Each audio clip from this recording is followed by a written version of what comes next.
So you're in the lift, you're in a confined space, someone attacks you or they ambush you in the lift. The one thing you don't want to do is fight literally. You're stuck in a tight space and the person's stuck with you. So the best thing to do is to try to incapacitate the person, knock them out. So today we're going to look at how do you incapacitate someone, how do you choke them out to unconsciousness, and the best way to do it in such a confined space. Keep watching. So the logic's quite simple. He's either going to punch me or push me, charge at me. We're in a restricted space, as I said. So let's go through with the push first. So if he presses at me and he's pushing, the easiest thing to do is an arm drag. Use the environment. In this case, the wall or the side of the lift is keeping you upright. So if you can arm drag him, clearing the arm off, what it does is it gives you an option to reverse that, put him into a situation where he's stuck.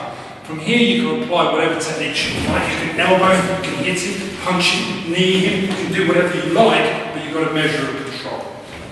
Another method that works quite well is that if he starts throwing punches at you, as the punches are coming in, if you can get and close the space, in other words invade the space and close the gap, you can always step through and use the same idea of reversing the situation, getting under him, breaking the line of his control of his spine, and again you can strike him, render him unconscious by strikes, but we're going to look at much more of an effective way to control him and render him unconscious, the choke. So if you keep watching for the next session, you'll see some fine details on the rear naked choke.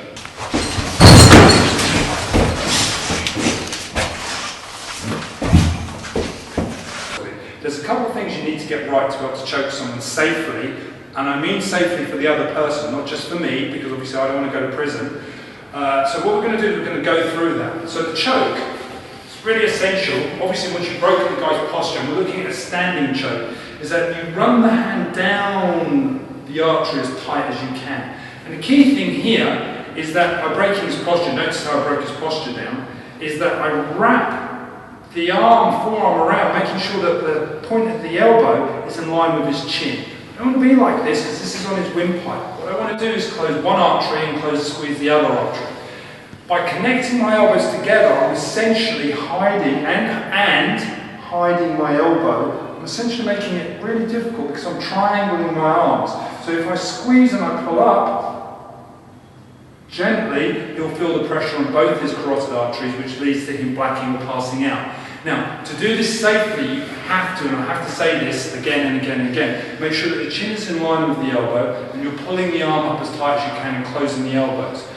If you hide your hand, just repeat the point, it's really difficult for him, essentially, from here to escape because my head is blocking the hand that he needs to pull off to defend.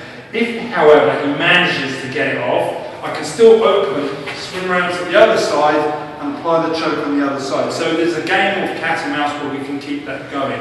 So it's very difficult for him to actually escape once it's locked in, but I can certainly keep the pressure up, and the most important thing is that he'll pass out quite quickly. In an elevator, that's a good thing, because he's unconscious, I'm stuck in the lift, I can open the doors and leave quite safely.